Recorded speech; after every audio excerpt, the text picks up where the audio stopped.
Vous parlez, mais président, je ne vous entends pas. Je suis encore au huis clos. J'ai dit, mais c'est le monsieur là qui est à côté de moi ici. Et nous, on s'amuse avec ça.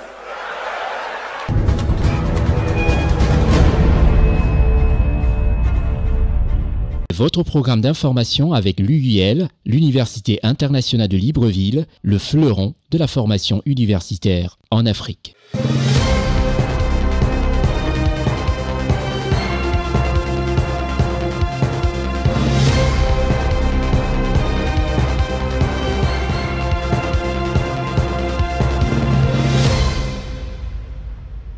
La paix n'est pas un vain mot, mais un comportement. Cette célèbre citation du premier président de la République de Côte d'Ivoire, Félix Houphouët-Boigny, vient à point nommé, et surtout dédiée à toutes les populations ivoiriennes et camerounaises qui vont connaître dans quelques mois, dans quelques semaines, l'élection à la magistrature suprême de leurs différents pays. Et cette citation adressée à toutes les populations, à toute la jeunesse qui doit l'appliquer. La paix est un élément sans lequel aucun développement n'est possible. Je suis Constieka. Cette nouvelle saison de l'émission rebaptisée Constieka Weekly News nous conduira jusqu'en juin 2026. Mais rien de plus normal de parler d'abord de nos étudiants, de nos élèves, de nos enfants qui vont prendre d'assaut les universités, les lycées, les collèges et, comment dirais-je encore, les maternelles. Dans ce programme Constieka Weekly News, nous allons parler du Tchad, nous allons parler de la Côte d'Ivoire, nous allons parler du Congo, du Cameroun, du Burkina Faso. On vous donnera des informations vraies. Commençons par la Côte d'Ivoire et surtout les prouesses professionnelles de la ministre Mariatou Koné. La rentrée académique 2025-2026 est marquée par la sortie du professeur Mariatou Koné qui a présenté les réformes pour la nouvelle année scolaire. Président de la grande réunion de rentrée au titre de l'année académique 2025-2026, le lundi 1er septembre 2025, au lycée classique d'Abidjan, à Cocody, le professeur Mariatou Koné, ministre de l'Éducation nationale et de l'alphabétisation, a présenté les réformes mises en œuvre par son département pour promouvoir l'excellence en milieu scolaire. L'année scolaire, qui démarre le lundi 8 septembre 2025 à 7h30, est placée sous le thème « L'éducation de qualité, levier de transformation durable de la Côte d'Ivoire ». La ministre en charge de l'éducation entend ainsi mobiliser toute la communauté éducative afin de relever les défis assignés à son département. Elle a présenté la ligne de conduite à suivre pour parvenir à une performance sur le long terme, à savoir la révision de la carte scolaire. Les nouvelles normes exigent désormais l'intégration systématique d'une classe de pré-primaire dans la construction de toute nouvelle école, dans le but de généraliser l'accès au préscolaire. Désormais, c'est 7 classes au lieu de 6. Du soutien au comité de gestion des établissements scolaires, en sigle COGES, l'État a maintenu la suppression des cotisations exceptionnelles et a augmenté la subvention des COGES. Celle-ci s'élève désormais à plus de 18 milliards de francs CFA. La valorisation des enseignants, le MENA, va récompenser le meilleur enseignant du primaire et le meilleur enseignant du secondaire. Une enveloppe de plus de 3 milliards de francs CFA sera allouée à 10 inspections de l'enseignement préscolaire et primaire, en sigle IEPP, et 400 collèges pour les aider dans la mise en œuvre de leur plan d'accompagnement. Il faut noter que le découpage de l'année scolaire 2025-2026 s'établit comme suit en Côte d'Ivoire. Le premier trimestre ira du lundi 8 septembre au vendredi 28 novembre 2025. Le second trimestre, lui, commencera le 1er décembre 2025 au vendredi 27 février 2026. Le troisième trimestre ira du lundi 2 mars au vendredi 8 mai 2026. Restez des nôtres sur Constieka Weekly News. Rien de plus normal de parler du scolaire, pourquoi pas, de l'université, bref, de la formation de nos enfants et de nos petit frère. Parlons des relations qui s'intensifient entre la Grande-Bretagne et la Côte d'Ivoire sur le plan de l'instruction, avec ces bourses Chevening qui ont été offertes à 8 jeunes Ivoiriens pour poursuivre leurs études universitaires du côté de la Grande-Bretagne. Et ceci grâce à toute l'équipe de CNN qui s'est rendue à la résidence de l'ambassadeur de Grande-Bretagne en Côte d'Ivoire. La Côte d'Ivoire va énormément occuper notre programme, premier du genre pour cette nouvelle saison 2025-2026, qui s'achèvera, comme je disais tantôt, en juin 2026. Et nous parlons du pays du président de la République, son Excellence Alassane Ouattara. Alassane Ouattara, qui est président de la République de Côte d'Ivoire. Et dans ce pays, la Côte d'Ivoire, 3014 nouvelles recrues présentées au drapeau à l'école de police d'Abidjan. Reportage CNN Côte d'Ivoire. Après 3 mois de formation de base commune FCP, visant uniquement à leur inculquer les compétences militaires, 3014 recrues, dont 896 femmes de la promotion 2025-2027, sont présentées au drapeau à l'école de police d'Abidjan. Le général de brigade Chérif Ousmane, par ailleurs chef d'état-major de l'armée de terre, leur a réitéré l'importance de leur engagement envers le drapeau national. C'est un acte fondateur qui consacre votre entrée officielle dans la grande famille des forces de défense et de sécurité. Le drapeau sous mesure incarne bien plus que nos couleurs nationales. Il est le symbole de la République, de son unité et de son indivisibilité. Il est le rappel permanent des valeurs cardinales, loyauté, discipline, probité et sacrifice. Un message clair qui se reflète dans les propos de la porte-parole des nouvelles recrues. Je jure de servir la République de Côte d'Ivoire avec loyauté et probité, d'obéir à mes chefs pour le bien du service, la sécurisation des personnes et leurs biens, et pour le succès des hommes de la Côte d'Ivoire et de la République du Congo. Le général Magondo Diomandé, en sa qualité de ministre de l'Intérieur et de la Sécurité, exhorte les futurs commissaires, les officiers et sous-officiers à demeurer dignes et mériter en permanence le respect de la profession qu'ils ont librement choisie. Chers recrues, vous êtes désormais investis d'une responsabilité immense. C'est celle d'honorer le drapeau, la police nationale et vos familles. Votre avenir dépendra de votre discipline, de votre travail et bien évidemment de votre conduite. La prochaine étape exigera de vous concentration et persévérance. 28 commissaires et 27 officiers, originaires de la République sœur du Congo, suivent une formation débutée après le concours d'entrée à la police de la session 2024, comprenant au moins 2 ans d'instruction policière. La journée a été marquée par la présentation au drapeau, une démonstration des leçons apprises par les recrues, puis un défilé pédestre.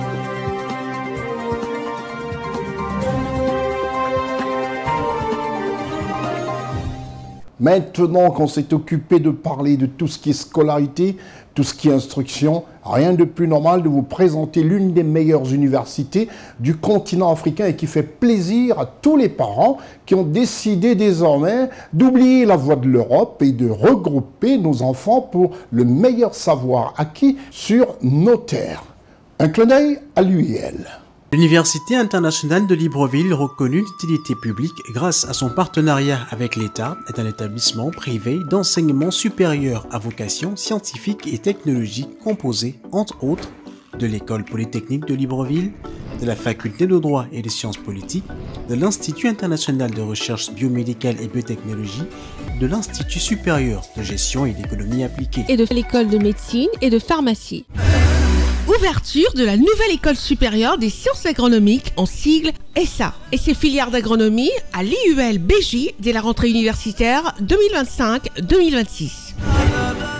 Son ouverture sur le monde du fait de ses partenariats avec les prestigieuses universités et institutions internationales lui permettent de s'arrimer à plusieurs systèmes de formation et de délivrer des diplômes reconnus. DUT, licence, ingénieur, master recherche et professionnel, exécutive MBA, doctorat. Venez vous former à l'exécutive MBA de l'UQAM Canada au métier de l'économie, gestion, du droit et de la science politique, de l'industrie médicale et pharmaceutique. Devenez technicien supérieur ou ingénieur à l'Université internationale de Libreville, le fleuron de la formation universitaire en Afrique.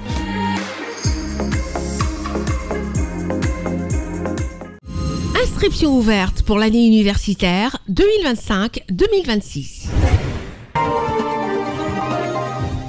Maintenant que vous savez exactement où est-ce qu'il faut envoyer vos enfants faire des belles études, des très grandes études, dont les diplômes sont reconnus mondialement, nous allons parler du Burkina Faso, présidé par son Excellence Ibrahim Traoré.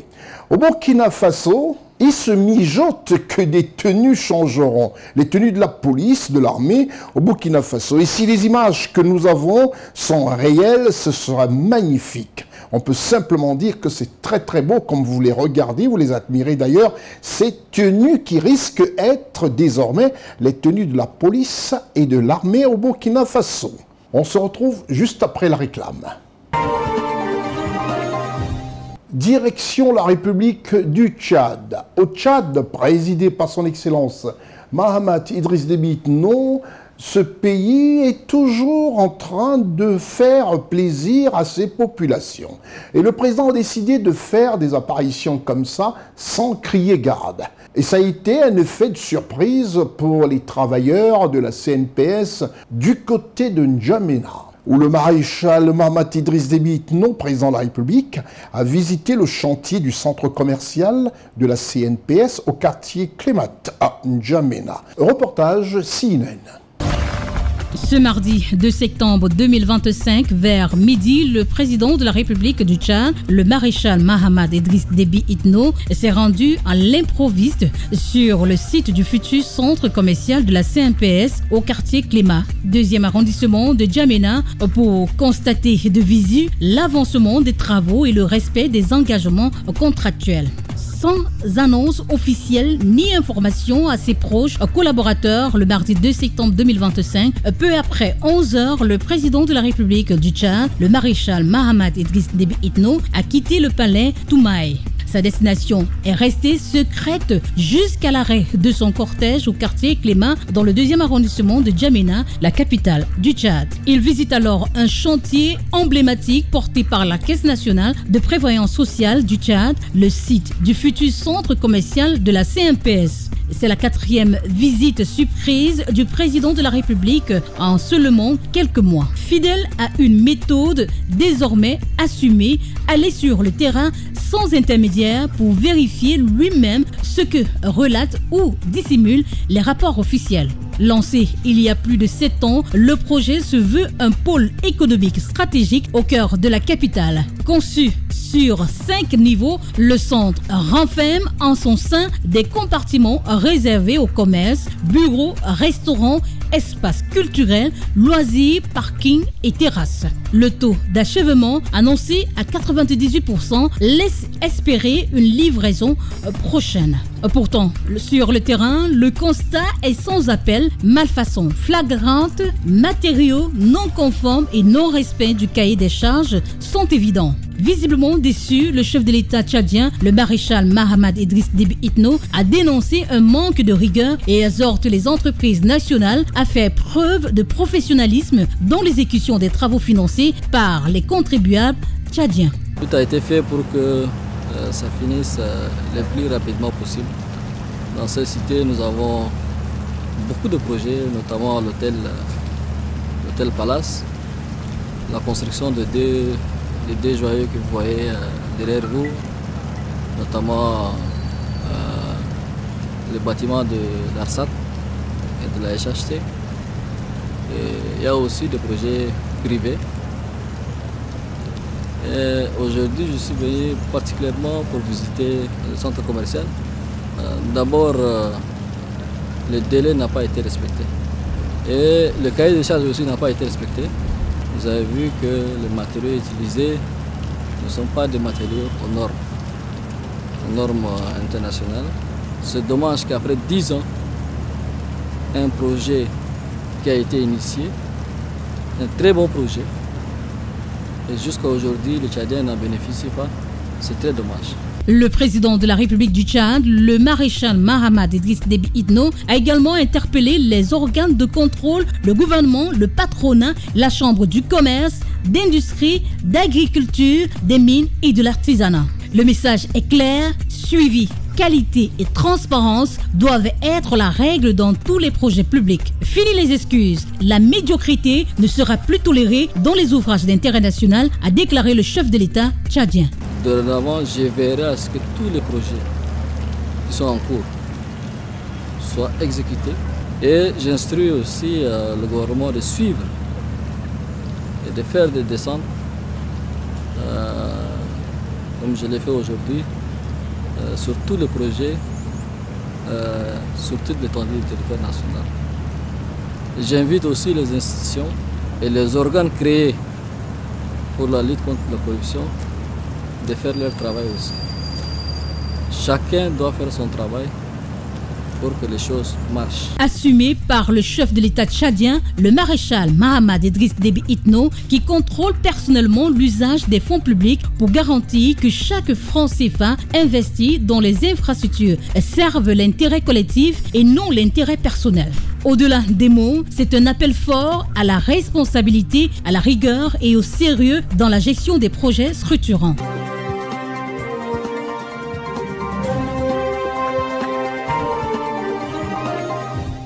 Après N'Djamena, comme je disais tantôt, retour en Côte d'Ivoire. La Côte d'Ivoire va énormément rythmer cette émission.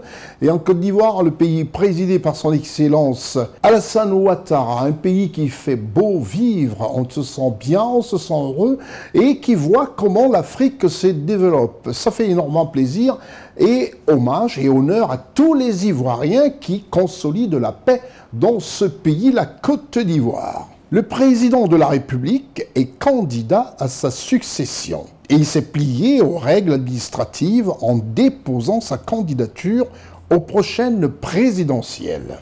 Tout en vous rappelant qu'en Côte d'Ivoire, 60 candidats ont déposé leur dossier à la CEI, à la Commission électorale indépendante. Alors celle-là a transmis tous les dossiers à la Cour constitutionnelle qui va décider quels sont les candidats retenus pour concourir à la magistrature suprême de la Côte d'Ivoire. C'est le lieu aussi ici de penser à ceux qui sont aussi du côté du Cameroun. Donc les 13 candidats sont connus pour la course à la magistrature suprême. Et du côté du Cameroun, on peut simplement dire que du côté de l'opposition, ce monsieur brille. Et lui, c'est Akeremouna, maître Akeremouna, qui a été un bâtonnier de renom et quelqu'un qui a la sympathie de toute la diaspora camerounaise et de ses nombreux compatriotes à l'intérieur comme à l'extérieur du Cameroun.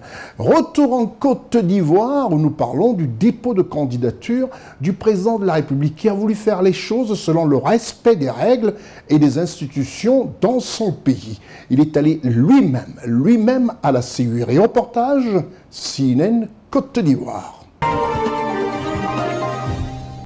Même la pluie qui, en Afrique, accompagne les bénis lors des grands moments, était de la partie en ce mardi 26 août 2025 dans ce quartier résidentiel de la commune de Cocody, les Deux Plateaux, qui abrite le siège de la Commission électorale indépendante, en sigle CEI. Arrivé à 11h30, un grand moment de l'histoire de la Côte d'Ivoire s'est déroulé effectivement sous les yeux de l'histoire. À travers les yeux par milliers de ces milliers d'hommes et de femmes, des militants du RHDP, venus telle une marée humaine, et ce depuis l'aube, accompagnés Alassane Ouattara sous des addos interminable. Le président était là, effectivement venu en personne, au milieu de toutes les couleurs de son parti, le RHDP, pour déposer son dossier de candidature à l'élection présidentielle du 25 octobre 2025. Comme on peut le voir, Alassane Ouattara n'a délégué aucun membre du parti pour poser cet acte hautement symbolique, car il s'agit d'un engagement personnel, mais aussi par respect pour les institutions de la Côte d'Ivoire et pour assumer l'acte majeur que constitue la candidature à la magistrature suprême du pays. Alassane Ouattara est venu en personne, entouré de tous les cadres du RHDP, en présence des médias du monde entier et d'une foule immense, tous pris à témoin d'une histoire en marche qui dira le moment venu, qu'il y eut effectivement un 26 août 2025 à part dans la vie de la nation ivoirienne. Après l'étape formelle du dépôt de son dossier complet de candidature, pièce par pièce, c'est alors que le président Alassane Ouattara s'est adressé à la foule de ses supporters, le visage plein de gravité, preuve de l'importance de cet acte posé, et à travers des médias médusés par la marée humaine, aux Ivoiriens auxquels était adressé un message d'espoir et d'unité. Espoir et unité d'un peuple manifestement en harmonie avec un homme exceptionnel. Je viens de déposer devant la commission électorale indépendante mon dossier de candidature à l'élection présidentielle du 25 octobre 2025. Je l'ai fait en réponse à l'appel de mon parti, le RHDP, et à l'appel de nombreux Ivoiriens et Ivoiriennes qui souhaitent que nous poursuivions ensemble le chemin de paix, de stabilité et de développement que notre pays connaît depuis plusieurs années. À cet égard, je voudrais remercier la forte mobilisation de nos compatriotes qui ont tenu à être présents ce matin pour cette importante étape du processus électoral. Au-delà d'un acte administratif, le geste que je viens de poser est également un rappel à tous que nous devons soumettre avec humilité et respect aux institutions de la République. Ma candidature s'inscrit donc dans cet esprit de responsabilité et de respect de l'état de droit. Je voudrais lancer un appel à tous nos compatriotes. Préservons la paix. Restons courtois dans le débat et rappelons-nous que la Côte d'Ivoire est au-dessus de chacun de nous. Je remercie le peuple de Côte d'Ivoire pour sa confiance et je souhaite que cette élection se déroule dans la paix et la sérénité pour la consolidation de notre démocratie et l'avenir de notre beau pays. Je vous remercie. Parce que le siège de la commission électorale indépendante n'a jamais vu ça, CNN Télévision a tenu à recueillir pour vous quelques impressions. Mais vous savez, depuis hier soir, nous sommes là. Nous avons veillé ici. Parce que pour nous, aujourd'hui, c'est un grand jour. C'est le jour où le plus illustre des Ivoiriens, le plus debout des candidats, vient déposer sa candidature. Vous avez constaté avec nous cette fine pluie qui est tombée ce matin pour bénir cette cérémonie. Tous les Ivoiriens épris de paix et de développement en général et en particulier les fonctionnaires de Côte d'Ivoire sont présents pour dire au président de la République merci. Depuis toute jeune, nous avons accompagné le président et aujourd'hui, nous avons demandé au président d'être candidat pour nous. Donc il est important que nous venons marquer l'histoire. C'est une sensation de satisfaction, de fierté qui m'anime ce matin. Voilà, vu que nous avons plaidé pendant plusieurs jours que le président Alassane Ouattara accepte d'être notre candidat. Nous sommes là ce matin depuis 5 h du matin pour accompagner notre mentor, pour accompagner notre président, pour accompagner Ado la solution pour le dépôt de sa candidature. Vraiment, nous sommes très heureux. Nous sommes très heureux parce que vraiment, c'est lui qui fait tout à Côte d'Ivoire ici. Si je suis là ce matin, c'est pour venir soutenir mon candidat pour le dépôt de sa candidature. Vraiment, je suis très très émue. Je lui dis un grand merci pour tout ce qu'il a fait pour la Côte d'Ivoire. Nous sommes là pour magnifier une candidature que nous avons nous-mêmes sollicitée. La candidature du président de la République, son excellence M. Alassane Ouattara.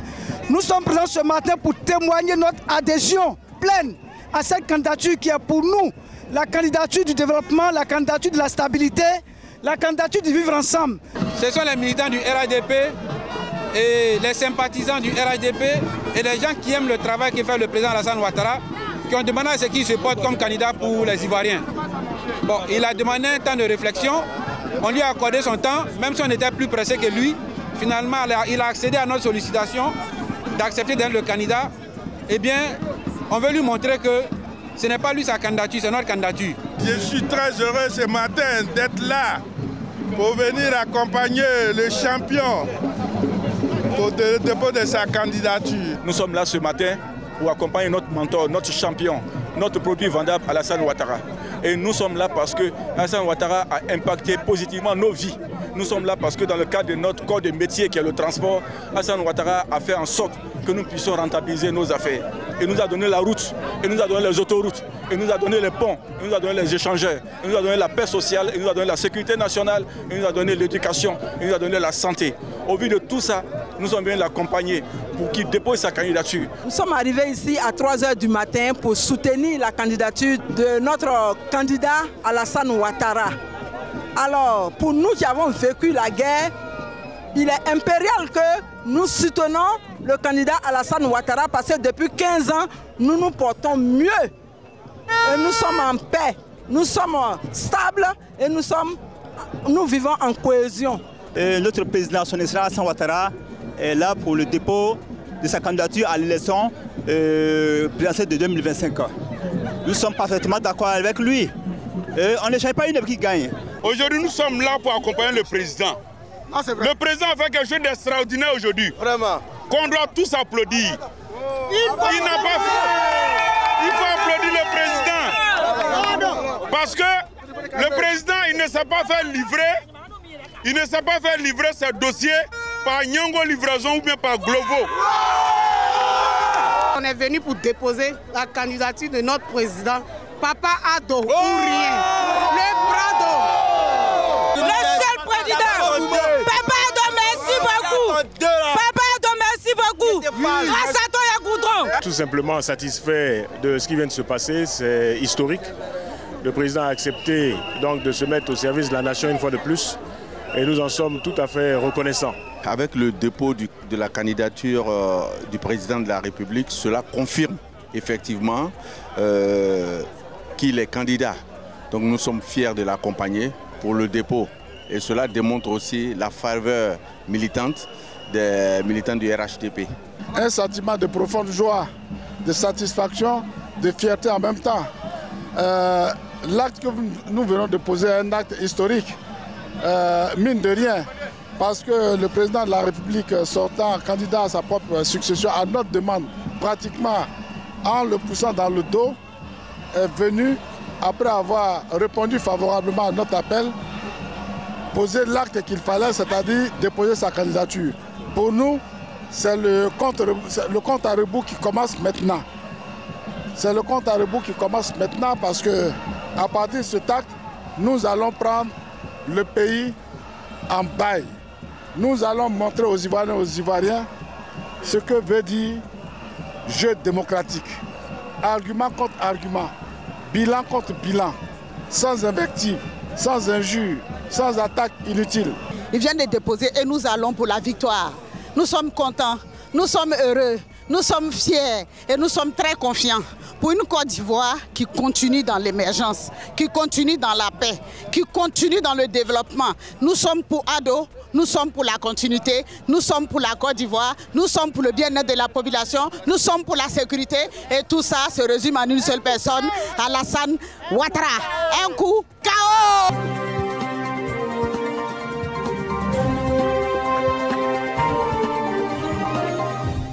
Ça fait plaisir de voir les prouesses de notre reporter officiel Ousmane Koulibaly. Et nous restons toujours en Côte d'Ivoire, le pays présidé par son Excellence Alassane Ouattara, chef de l'État ivoirien.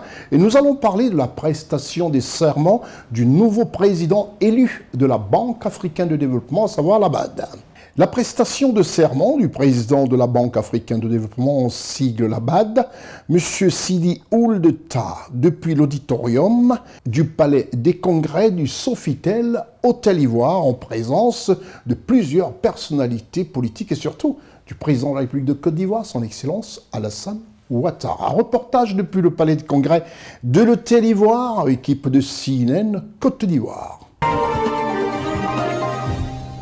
L'auditorium du Sofitel Ivoire d'Abidjan a servi de cadre pour la prestation de serment de M. Sidi Ould Tah, originaire de Mauritanie et président élu de la Banque africaine de développement, en sigle BAD. Dès 7 h le matin du lundi 1er septembre, le public invité, le monde de la finance internationale, les acteurs économiques internationaux, la presse nationale et internationale, les membres du gouvernement ivoirien, les diplomates accrédités en Côte d'Ivoire et la présence très remarquée de l'équipe du magazine économique Forbes Afrique, le baromètre par excellence de l'économie africaine. Arrivée du Premier ministre de la République de Côte d'Ivoire, la présidente du Sénat, la vénérable Kandia Camara, le président sortant et élu de la Banque africaine de développement, tout ce beau monde a précédé l'arrivée du chef de l'État ivoirien, son Excellence Alassane Ouattara, président de la République de Côte d'Ivoire, qui sous des applaudissements nourris fait son entrée dans l'auditorium pour cette cérémonie qui s'ouvre dans un esprit de gaieté qui force l'admiration d'une Afrique qui gagne et dont se fait l'écho le maître de cérémonie de circonstance, M. Vincent Meyele, secrétaire général de la Banque africaine de développement, qui introduit sur le pupitre le ministre de l'économie et de la planification et de l'intégration régionale de la République du Congo, M. Ludovic Ngatse, président des conseils de gouverneurs du groupe de la Banque africaine de développement. Honneur à la prestation de serment du nouveau président de la BAD, M. Sidi Ould Tah.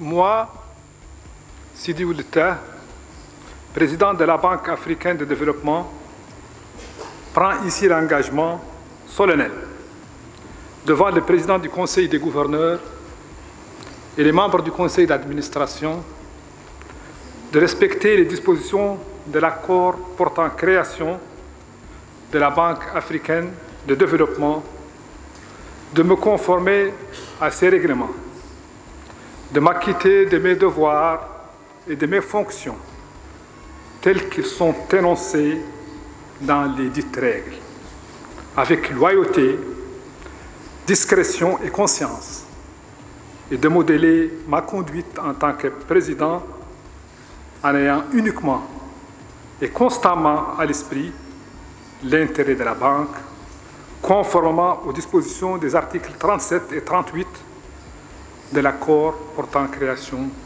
de la banque. Que Dieu me vienne en aide. Signature du compte rendu par le président élu de la Banque africaine de développement et la certification par le secrétaire général de la dite institution et lecture du procès-verbal. Vu les articles 4, 29, 36, 37 et 38 de l'accord portant création de la banque, vu les règles de procédure agissant l'élection du président de la banque, considérons qu'en vertu de la résolution B/BG/2025/11 du 29 mai 2025 concernant l'élection du président de la banque, le Conseil des gouverneurs a élu M.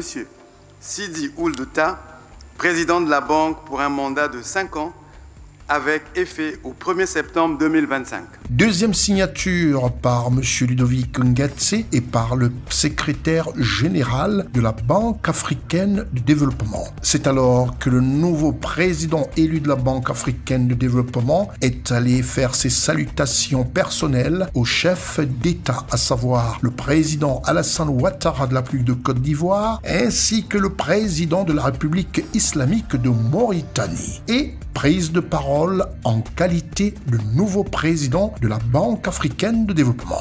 En ce moment particulier où je prends en charge la présidence de la première institution financière africaine, je ne me fais pas d'illusions sur les multiples défis auxquels fait face notre continent.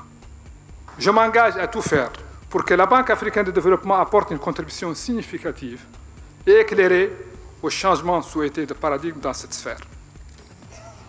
Je demeure confiant que le continent africain continuera à faire preuve de résilience. Il l'a déjà démontré lors d'épisodes difficiles comme la crise financière de 2008-2009 et plus récemment avec la pandémie Covid-19. L'Afrique nous regarde. La jeunesse nous attend. Le temps est à l'action. Puis ce fut au tour du président de la Mauritanie, son Excellence Ould Cheikh El Ghazouani, président de la République islamique de Mauritanie. C'est tout à la fois pour moi un plaisir et un honneur d'être aujourd'hui ici à Abidjan, à côté de mon frère et ami, son Excellence M. Alassane Ouattara, pour prendre part à la cérémonie d'investiture du nouveau président de la Banque africaine de développement, M. Sidi Ould Tah. Je tiens à cette occasion à vous exprimer, Excellences et chers amis, ainsi qu'au gouvernement et au peuple ivoirien frère, mes sincères remerciements pour l'accueil chaleureux et toutes les marques d'attention dont j'ai été l'objet, ainsi que la délégation qui m'accompagne. Comme vous le savez, la Banque africaine de développement joue un rôle déterminant dans le développement économique et social de notre continent. Par l'accompagnement technique et financier, elle a su s'imposer comme une institution de référence dans le financement des projets d'infrastructure, d'agriculture, d'énergie, de santé et d'éducation en Afrique. Ces investissements et ces partenariats ont permis d'améliorer les conditions de vie des millions de personnes par le financement de projets structurants qui créent de la valeur, des emplois et des opportunités d'entrepreneuriat pour la jeunesse. L'engagement de la BAD auprès des États membres et des organisations régionales confirme bien l'importance de sa contribution dans nos efforts collectifs visant à bâtir une Afrique solidaire, intégrée économiquement et durablement prospère. Honneur au président Alassane Ouattara, chef de l'État ivoirien, président de la République de Côte d'Ivoire, invité sur le pupitre. Monsieur le Président Sidi Ould Tah, je voudrais vous réitérer mes chaleureuses félicitations pour votre brillante élection à la présidence de la Banque africaine de développement. Vous prenez aujourd'hui les rênes d'une institution solide et respectée, à un moment où le continent est confronté à des défis considérables. Ces défis, bien que majeurs, constituent également de véritables opportunités. À cet égard, la zone de libre-échange continentale africaine, les ressources naturelles et la créativité de notre jeunesse sont des leviers exceptionnels pour bâtir l'Afrique que nous voulons. Monsieur le Président de la Banque africaine de développement, au regard de votre leadership, votre expérience avérée et votre vision, j'ai la conviction que la Banque africaine de développement saura faire face à ces défis et continuera à jouer un rôle encore plus important et plus déterminant dans la transformation économique et sociale de notre continent. La Côte d'Ivoire, en tant que pays hôte de la Banque africaine de développement, réaffirme son engagement total à soutenir la banque et à collaborer pleinement avec vous et votre équipe. Une photo de famille a clos cette prestation de serment et sans répit, le président Alassane Ouattara a reçu en audience dans une salle annexe le président élu de la Banque africaine de développement et plusieurs personnalités. CNN a recueilli pour vous quelques impressions à la fin de la cérémonie. Salam alaikum wa rahmatullahi wa barakatuh. Je suis très fier pour cette journée. Je suis le coordinateur Union mauritanien en Côte d'Ivoire. Je remercie des autorités ivoiriennes, le peuple ivoirien, définitivement pour ce qui s'est passé ici sur le territoire ivoirien. Je remercie en tout cas tous ceux qui ont fait cette cérémonie. La passation des charges aujourd'hui à Abidjan a été un grand symbole parce que M. Adesina a mis la banque à un certain niveau très haut et celui qui vient aussi a une grande capacité. J'ai toujours apprécié les interventions des chefs de l'État et celui de notre président de la Côte d'Ivoire, Alassane Ouattara, qui a mis l'accent sur les programmes de développement et l'essentiel pour la Banque africaine de développement. Et nous avons apprécié cette cérémonie de convivialité, mais surtout de haute responsabilité.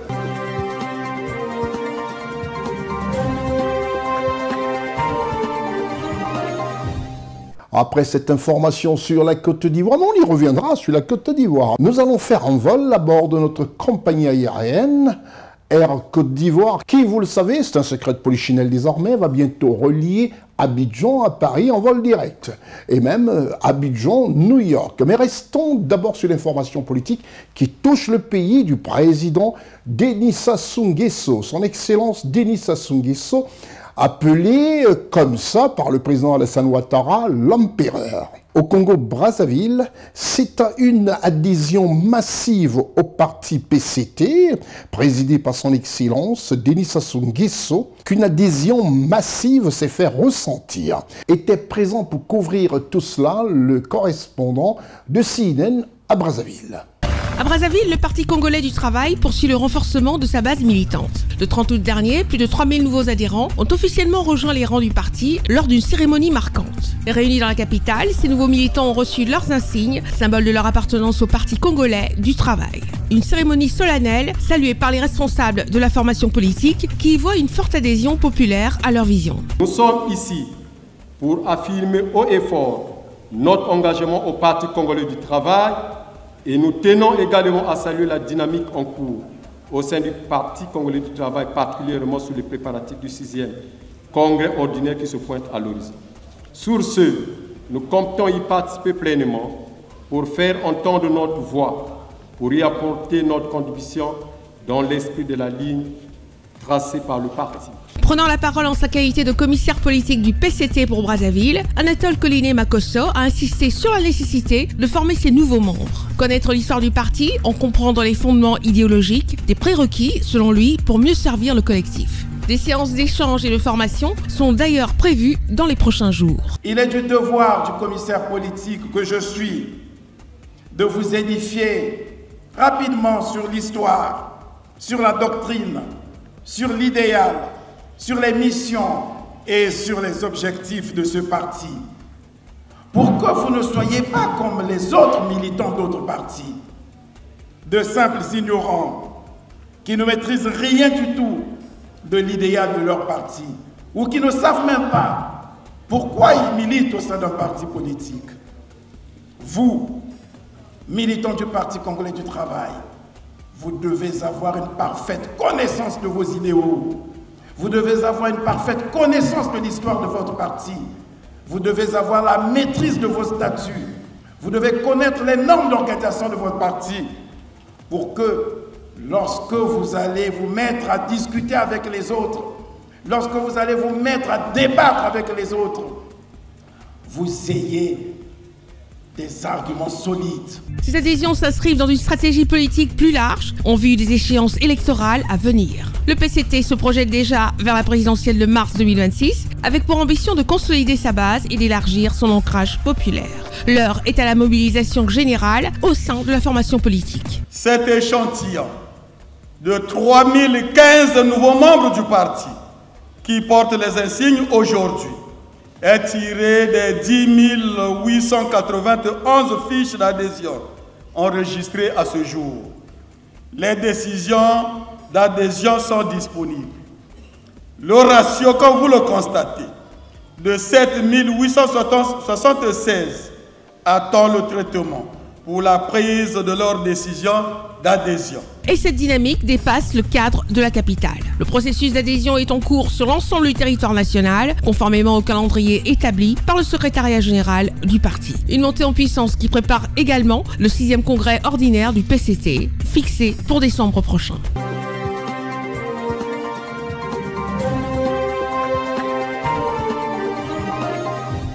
Nous allons comprendre un tout petit peu et voir ce que pensent les Ivoiriens des élections et surtout de la remise des dossiers de candidature à la CEI, la commission électorale indépendante pour concourir à la magistrature suprême. Grâce à Ousmane Koulibaly, le reporter officiel de CNN, ce que pensent les Ivoiriens. Concernant les candidats qui ne sont pas inscrits et qui viennent déposer leur dossier, disons, à la CEI, pour ma part, je pense que quand on établit les tests, ces tests-là sont nos policiers et c'est dans ce carnaval de ces tests-là que nous devons agir.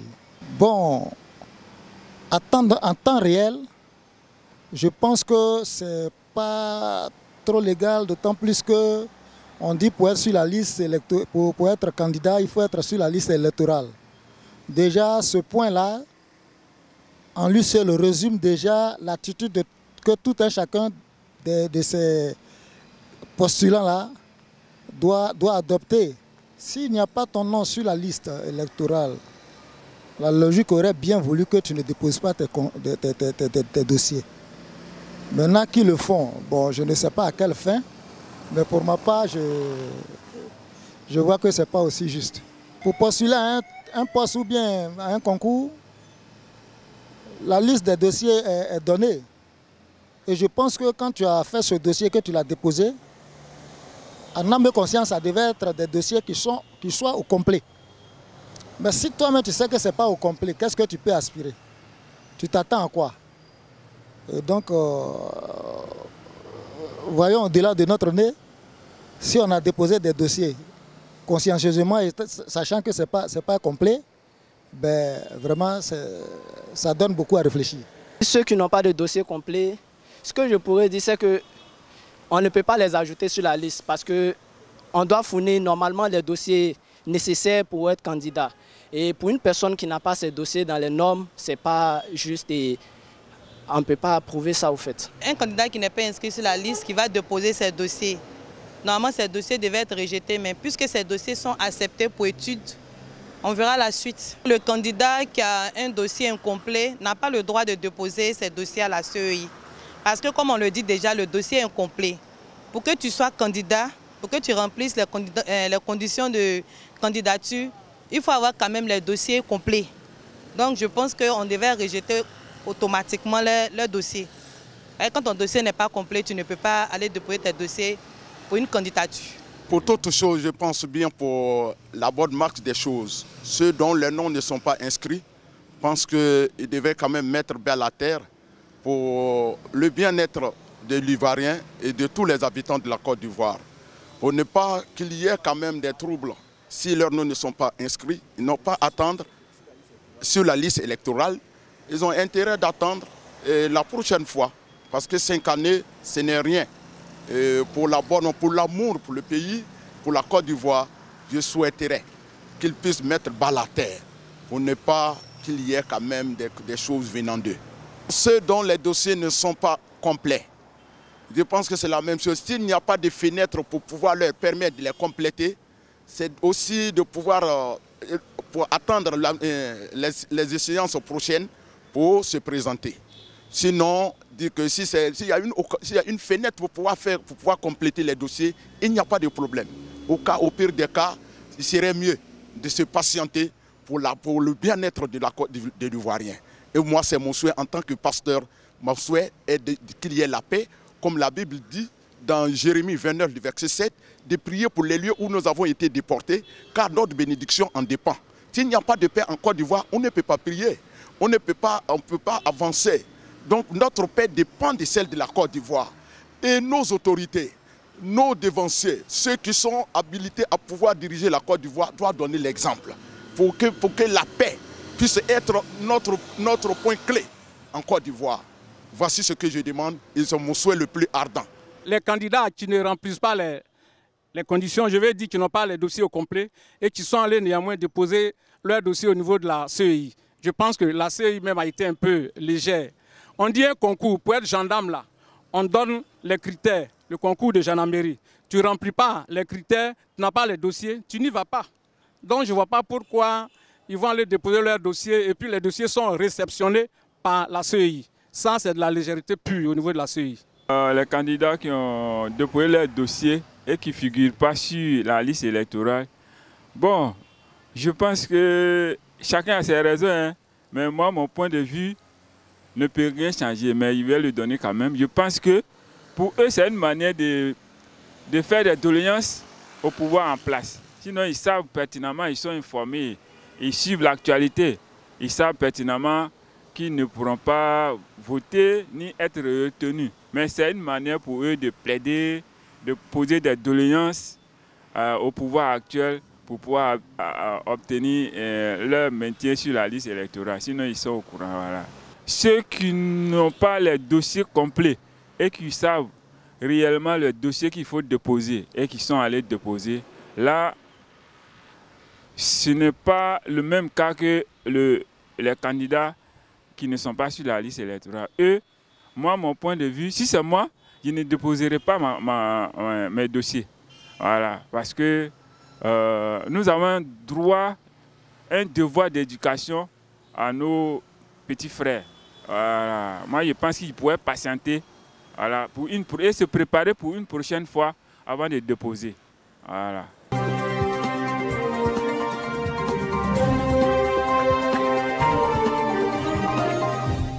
Voilà, à quelque chose près, un échantillonnage de ce que pensent les Ivoiriens. On se retrouve juste après le clin d'œil à l'Université internationale de Libreville. L'Université internationale de Libreville, reconnue d'utilité publique grâce à son partenariat avec l'État, est un établissement privé d'enseignement supérieur à vocation scientifique et technologique composé, entre autres, de l'École polytechnique de Libreville, de la Faculté de droit et des sciences politiques, de l'Institut international de recherche biomédicale et biotechnologie, de l'Institut supérieur de gestion et d'économie appliquée, et de l'École de médecine et de pharmacie. Ouverture de la nouvelle École supérieure des sciences agronomiques, en sigle ESSA, et ses filières d'agronomie à l'IUL BJ dès la rentrée universitaire 2025-2026. Son ouverture sur le monde du fait de ses partenariats avec les prestigieuses universités et institutions internationales lui permettent de s'arrimer à plusieurs systèmes de formation et de délivrer des diplômes reconnus. DUT, licence, ingénieur, master recherche et professionnel, exécutive MBA, doctorat. Venez vous former à l'exécutive MBA de l'UQAM Canada au métier de l'économie, gestion, du droit et de la science politique de l'industrie médicale et pharmaceutique. Devenez technicien supérieur ou ingénieur à l'Université internationale de Libreville, le fleuron de la formation universitaire en Afrique.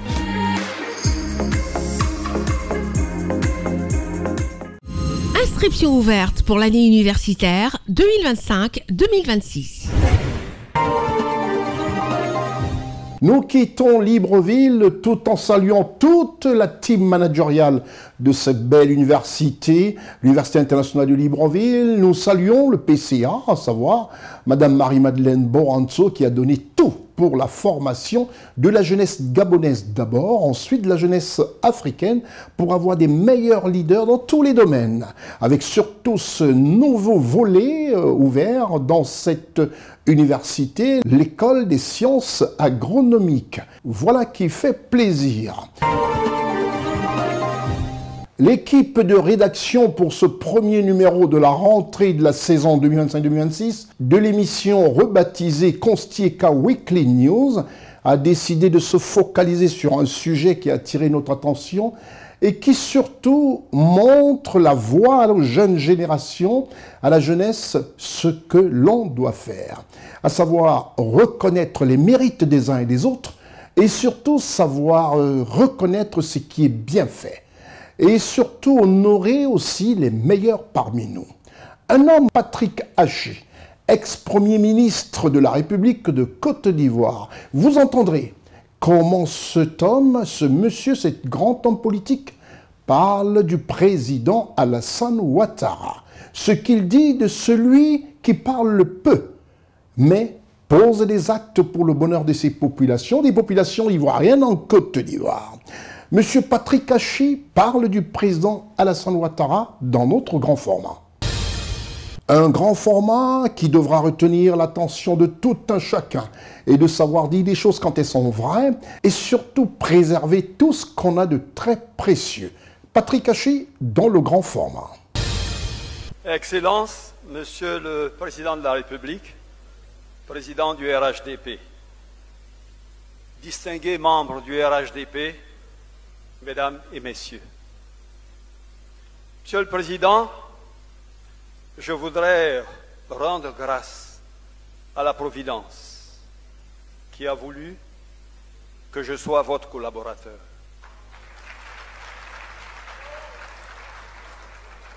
D'abord en tant que ministre des Infrastructures économiques, puis ces dernières années en tant que secrétaire général de la Présidence de la République. Je voudrais vous traduire ici ma gratitude infinie et ma reconnaissance éternelle.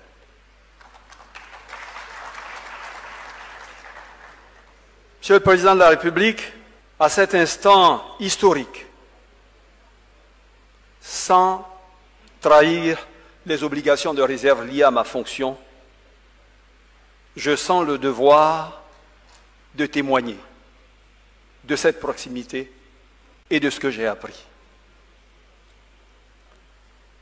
Que j'ai appris en termes de gestion de l'État, mais également de grandeur de l'homme que vous êtes.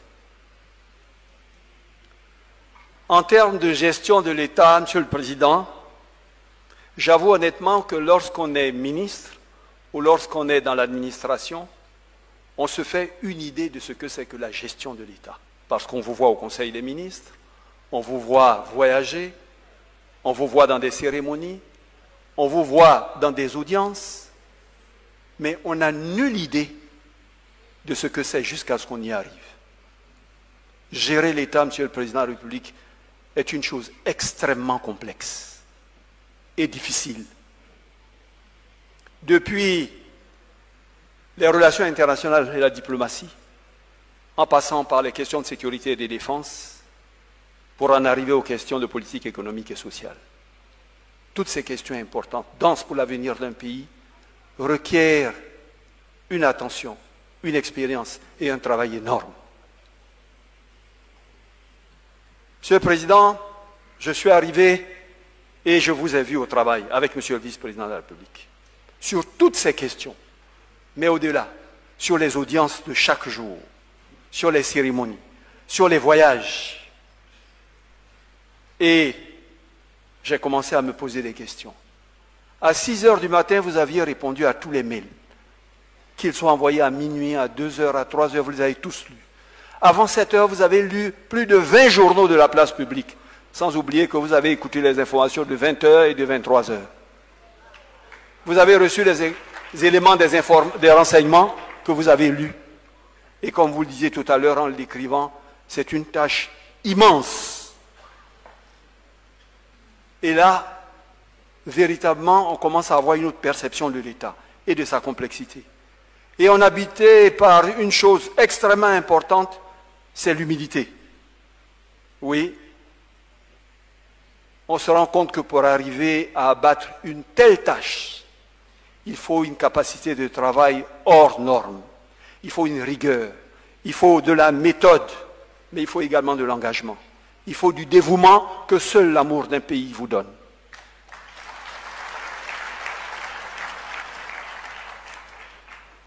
Monsieur le Président, j'ai été voir Monsieur le directeur de cabinet, Fidel, Ibrahim, Mas, et je leur ai dit, mais c'est comme ça ici chez vous? Oui, parce que moi j'arrivais quand même, après les infrastructures, quelques années quand même, je me suis dit, bon, Monsieur le Président, c'est inimaginable ce que c'est que la complexité de gérer un pays, surtout un État comme la Côte d'Ivoire. Monsieur le Président de la République, au-delà de ça, de gérer le temps, tout ce temps, vous prenez le temps et vous avez le temps de l'empathie.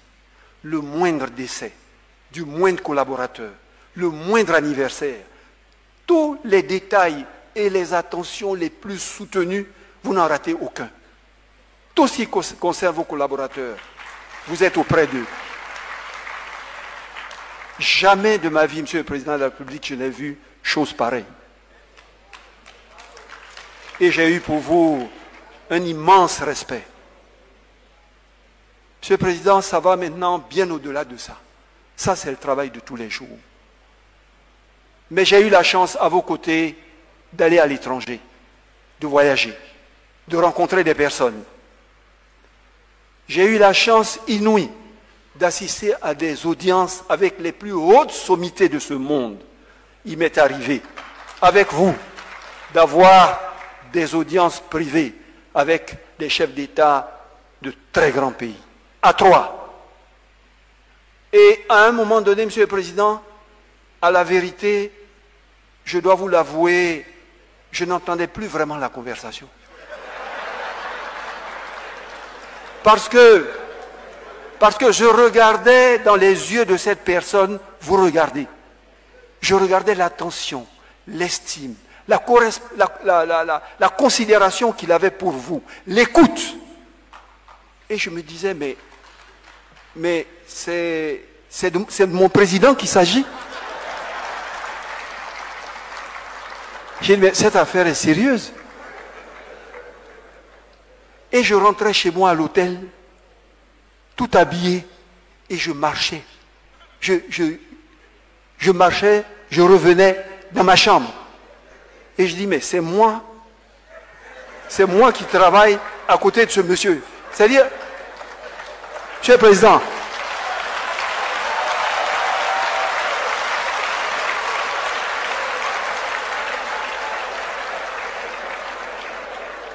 j'ai dit, mais quel grand bien ai-je pu faire au bon Dieu pour qu'il me donne tant de grâce? Monsieur le Président, j'ai eu la chance d'assister avec vous à des huis clos présidentiels. 7, 8 chefs d'État présents. Chacun parle, il prend la parole, il bavarde, et puis à la fin, vous prenez la parole. Vous faites la synthèse, vous donnez une orientation, et plus personne ne parle. C'est terminé. Mais, au-delà de la profondeur de vos propos, c'est le respect que les gens pourront pour vous. Le leadership qu'ils acceptent sans conteste et qu'ils vous reconnaissent. Et je suis là assis pratiquement sur une fesse parce que je regarde tous ces chefs d'État, vous me faites l'opportunité d'entrer et je me dis mais c'est pas possible. Je ressors, on est dans l'avion, vous parlez, mais président je vous entends pas, je suis encore au huis clos. J'ai dit, mais c'est le monsieur là qui est à côté de moi ici. Et nous, on s'amuse avec ça. Monsieur le Président de la République, j'ai vu des chefs d'État de grandes nations développées au monde, en Europe, alors qu'on devait nommer des gens à des institutions importantes du monde. Ce n'est pas des Africains qu'on nommait, hein, c'est des Européens. Vous appelez et dites, Monsieur le Président, nous souhaiterons avoir votre opinion. Nous voulons nommer des gens, vous connaissez les gens de ce monde, donnez-nous votre conseil. Donnez-nous votre avis.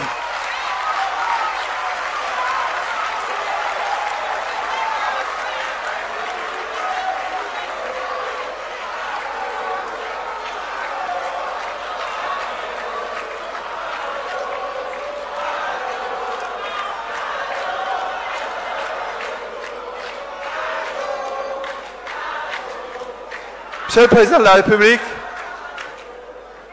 j'ai vu des chefs d'État du monde désireux de faire nommer un des leurs dans une institution. Vous appeler et vous dire, si vous ne faites pas campagne pour moi, je ne gagnerai pas.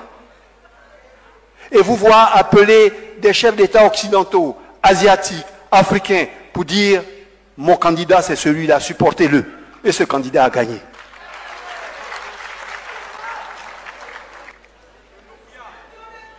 Monsieur le Président de la République, j'ai eu l'immense honneur, en allant avec vous à Washington, et c'est peut-être là que j'ai tout compris, de rentrer dans la salle du board, du conseil d'administration du Fonds monétaire international. Impressionnante salle. 50 personnes assises autour d'une table en rectangle. Et ce jour-là, parce que vous reveniez à nouveau au fond, après l'avoir quitté depuis de longue date, on a organisé un conseil d'administration exceptionnel, extraordinaire, pour que vous puissiez dire 2 mots.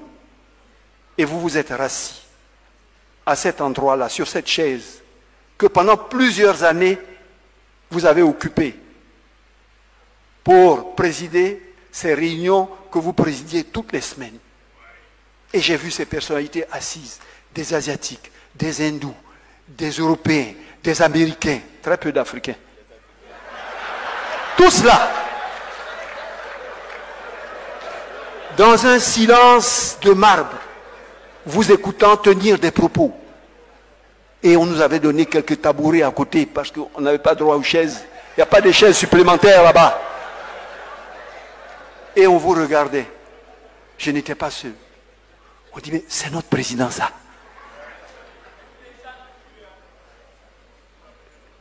Et je me souviens, Monsieur le Président, lorsque nous sommes revenus à Abidjan, et qu'à l'issue d'un conseil des ministres, vous m'avez fait l'honneur de me donner la parole, et j'ai dit à mes ministres qui étaient là, à quel point j'avais été impressionné.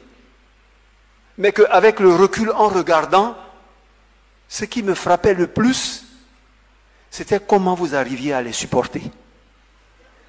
Oui, c'est-à-dire, je vois les ministres là, à Abidjan, dans leur salle, ça bavarde, ça parle. Et j'ai dit, il a cette patience-là. C'est-à-dire, quand on a été aussi haut, avec de telles intelligences, fait de tels débats sur l'état du monde, et qu'il faut venir s'asseoir là, avec des gens qui se prennent pour je ne sais pas quoi, et puis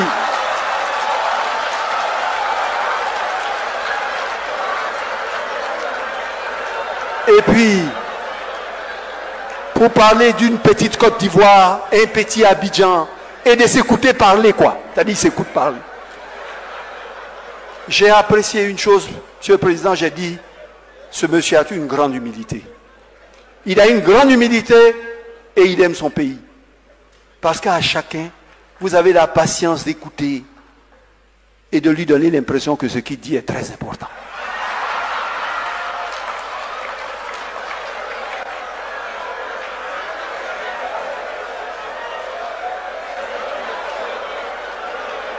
Monsieur le Président, je m'excuse d'avoir fait une petite intrusion dans cette partie cachée de la vie de l'État et de la vie au sommet de l'État, mais je pense que les circonstances et le moment l'exigeaient. Oui, Monsieur le Président, c'est à ce moment-là, en passant ces quelques années au palais, que j'ai vu que occuper un poste de président de la République et exercer la fonction de président de la République, c'est deux choses. C'est deux choses différentes, qui n'ont rien à voir. Il y a des gens qui occupent un poste de président pour un mandat, et il y en a qui exercent manifestement cette fonction. Vous avez, de façon admirable, exercé cette fonction, en étant pour nous un modèle. Je voudrais vous en remercier sincèrement et du fond du cœur pour tant d'amour pour votre pays. Alors, Monsieur le Président de la République, quand on a vu cette compétence, ce sens de l'organisation, ce sens du leadership, ce réseau international où, quel que soit le problème qui survient ou les besoins de votre pays, vous êtes capable de lever un téléphone et il y a quelqu'un au monde que vous connaissez et que vous allez appeler et qui peut régler le problème en 48 heures. Peu de gens ont cette capacité, peu de gens ont ce carnet d'adresse. Je vous remercie.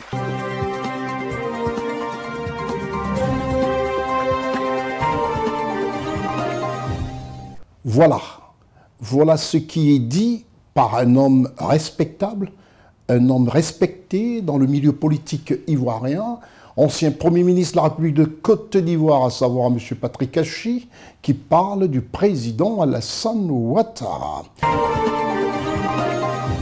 N'oubliez pas que cette émission Constieka Weekly News est diffusée sur C-Direct, cette chaîne de télévision que vous retrouvez sur le bouquet africain Canal+, sur My Bouquet Africain, by Canal+, sur le grand réseau Canal+, au 569, pour tous ceux qui sont sur le continent africain, et pour ceux qui sont du côté de l'Europe, sur les bouquets SFR au 852, et le grand bouquet fruits sur 449, et sur le bouquet Molotov TV à 21h30 le samedi, heure de Paris, et une rediffusion prévue le dimanche à 13h et à 22h. Ça, c'est du côté du Paris, pour tous ceux qui ont les bouquets SFR fruits Molotov.